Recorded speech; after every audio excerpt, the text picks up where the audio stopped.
You seen all the nostalgia that's popping up on TV and radio these days? Nostalgia is fine, but this is nostalgia from the 80s. I haven't had a chance to miss the 80s yet. And even if I had, I wouldn't.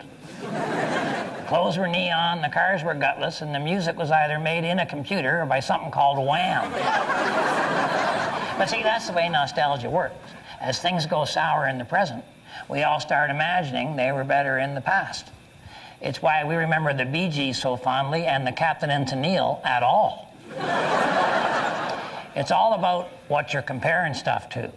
So I go out of my way to introduce my wife to guys my own age who've let themselves go mentally, physically, and socially.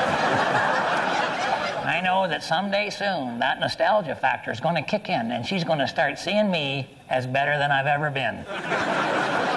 And let me tell you, there'll be a hootenanny that night. Remember, I'm pulling for you. We're all in this together.